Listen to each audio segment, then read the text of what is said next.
Sonu college से घर लौट रहा था और आज सुबह से ही उसे कुछ ठीक नहीं लग रहा था। ये देखकर उसकी दोस्त मीरा उससे कहती है, ये क्या सोनू, आज सुबह से तुम इतना परेशान क्यों लग रहे हो? कोई भूत देख लिया क्या? क्या तुम भी मीरा, ये भूत वूत कुछ नहीं होता, बस कुछ तबीयत ठीक नहीं लग रही है। शायद तुम्हें रात में ठीक से नींद नहीं आई सोनू, इसीलिए तुम्हें ऐसा लग रहा है। एक काम करना, घर जाकर आराम से 2-3 घंटों के लिए सो जाना, फिर शाम को मैं नोट्स लेकर तुमसे मिलने आऊंगी। मीरा आधे रास्ते से अपने घर के लिए मुड़ जाती है और सोनू अपने घर आ जाता है। दरवाजा खुलने की आवाज सुनकर उसकी माँ सुमन किचन से उसे आवाज लगाती है, बेटा घर आ गया, हाथ मुंह धोकर खाना खा ले। नहीं माँ, आज कुछ ठीक नहीं लग रहा, थोड़ी देर सोने के बाद खा लूंगा। क्या? अच्छा ठीक है बेटा। और माँ, पापा घर लौट आए क्या? नहीं नहीं बेटा, तेरी दादी की तबीयत अभी सुधरी नहीं है, शायद पापा को लौटने में थोड़ा वक्त लगे, 1 आध दिन और। सोनू अपने कमरे में जाता है और सारी लाइट्स बंद करके अपने बेड पर लेट जाता है। थकान की वजह से लेटते ही उसे नींद आ जाती है, लेकिन थोड़ी ही देर में कुछ अजीब होता है। नींद में ही सोनू को ऐसा महसूस होता है जैसे कोई उसके सिर को सहला रहा हो। सोनू के पसीने छूटने लगते हैं। वो हिलने की कोशिश करता है मगर बिल्कुल भी हिल नहीं पाता। तभी सोनू को अपने पीछे से एक आवाज सुनाई देती है। कोई सोनू का सर सहलाते हुए धीमी आवाज में उसके कान के पास आकर कहता है, सोनू उठ जा बेटा। सोनू डरते हुए पलट कर देखता है और चौंक जाता है।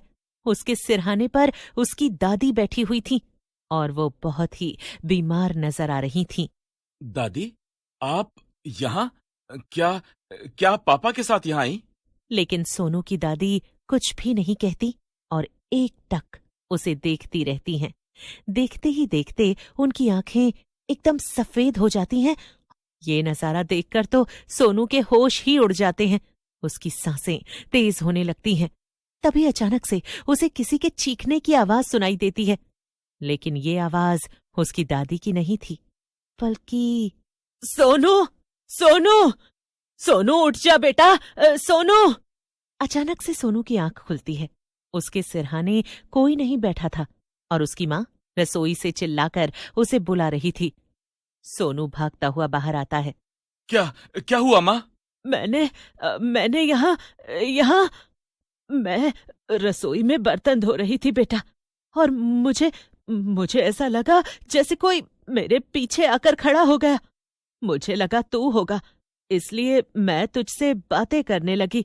मैंने तुझसे पूछा कि क्या तू कुछ खाएगा, मगर जब कोई जवाब नहीं मिला तो मैंने दोबारा पूछा। अपनी माँ की बात सुनकर तो जैसे सोनू के होश ही उड़ जाते हैं। मगर मैं तो अंदर सो रहा था माँ, तो ऐसा कैसे? हाँ, तभी मुझे आहट हुई कि जो कोई भी था वो तेरे पापा के कमरे की तरफ जाने लगा, और मैंने आवाज देकर पूछा कि सोनू, तुम कहाँ जा रहे हो? मुझे लगा शायद तुम कुछ देखने जा रहे हो, इसीलिए मैं अपने काम में लग गई। मगर तभी एक जोर की आवाज आई, कुछ टूटने की। मैं भागते हुए अंदर गई तो मैंने देखा वहां कोई भी नहीं था, लेकिन तेरे पापा और दादी का फोटो फ्रेम नीचे गिरकर टूट गया था। मैं डरते हुए वापस आई तो मैंने देखा कि यहाँ सारे बर्तन इधर उधर जमीन पर पड़े थे, जैसे किसी ने इन्हें फेंका हो। ये देखकर मैं डर गई। क्या ये सब कैसे हो सकता है माँ? कहीं घर में कोई घुस तो नहीं आया ना? डरते हुए सोनू और उसकी माँ सुमन घर के चारों तरफ देखते हैं। ऐसा हो सकता था कि अभी भी वो आदमी घर के अंदर ही हो। उन्हें खतरा था, मगर तभी फोन की घंटी बजती है, जिससे वो दोनों चौकन्ने हो जाते हैं। सोनू फोन की तरफ बढ़ता है तो देखता है कि ये उसके पिता की कॉल थी। माँ, पापा का फोन आ रहा है। ला, मैं बात करती हूँ। सोनू अपनी माँ को फोन पकड़ा देता है। हेलो, क्या? हे भगवान, ठीक है, हम जल्दी आते हैं। सुमन के फोन रखते ही सोनू डरते हुए उनसे पूछता है, क्या हुआ माँ, सब ठीक तो है ना? तेरी दादी को दूसरी बार हार्ट अटैक आया है और वो वेंटिलेटर में है। डॉक्टर का कहना है कि वो किसी भी वक्त ये दुनिया छोड़कर जा सकती हैं। इसीलिए पापा ने हमें गांव आने को कहा। सोनू ये सुनकर घबरा जाता है। उसे अपने सपने के बारे में याद आता है, जिसके बीच में ही वो नींद से जगा था। सब कुछ याद करके उसके सिर में तेज दर्द शुरू हो जाता है, मगर खुद को संभालते हुए वो अपनी माँ से कहता है, मैं अभी गाड़ी निकालता हूँ माँ, और आप सब सामान रख लीजिए। शायद हमें गांव में ज्यादा दिन रुकना पड़ेगा दादी के 13वीं और अंतिम संस्कार के लिए। हाँ हाँ, तू सही कह रहा है बेटा, मैं सारी तैयारी कर लेती हूँ। थोड़ी ही देर में सारा सामान रखकर सुमन और सोनू गांव जाने के लिए निकल जाते हैं। सोनू कार चला रहा था और सुमन उसके बगल में बैठी हुई कुछ सोच रही थी। बेटा, मैं याद कर रही हूँ कि तेरी दादी को तुझसे कितना लगाव था।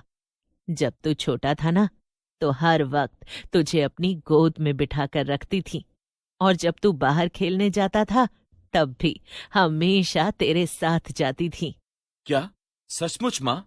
लेकिन अगर दादी को मुझसे इतना ही लगाव था तो दादाजी के मरने के बाद वो हमारे साथ शहर में रहने क्यों नहीं आई?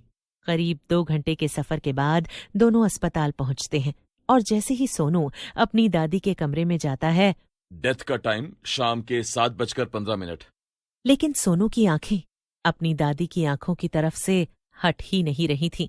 पास खड़े डॉक्टर तो कह रहे थे कि उसकी दादी मर चुकी है, मगर फिर भी अपनी सफेद आंखों से वो उसकी तरफ ही देख रही थी। आई एम सॉरी, हम उन्हें बचा नहीं सके। नहीं नहीं नहीं, वो अभी भी मुझे घूर रही है माँ। उनकी आंखें कितनी सफेद हैं, कितनी डरावनी। सुमन सोनू को लेकर बाहर जाती है और महेश अंतिम संस्कार की तैयारियां करवाने लगता है। गांव के सभी लोग और रिश्तेदार उस समय वहां मौजूद थे जब सोनू की दादी का शरीर दहन किया जा रहा था।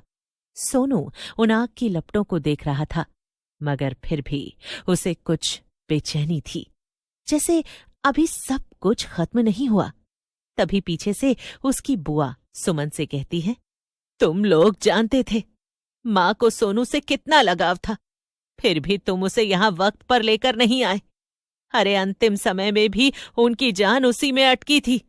इसीलिए तो जैसे ही सोनू उनसे मिलने आया, उसी वक्त उन्होंने अपने प्राण त्याग दिए। दीदी, आप तो सच जानती है ना, हम सोनू को यहाँ नहीं ला सकते थे। सोनू पीछे मुड़कर देखता है, मगर तभी बुआ और उसकी माँ बात करना बंद कर देते हैं। अंतिम संस्कार के बाद पंडित जी वहां आकर सबसे कहते हैं, देखिए, माना जाता है कि मौत के बाद 13 दिन तक मृत की आत्मा अपने घर में रहती है। 13वीं के बाद ही वो ये दुनिया छोड़ कर जाती है।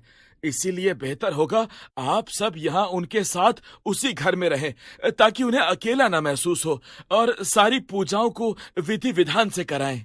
अंतिम संस्कार के बाद सभी लोग घर लौट आते हैं।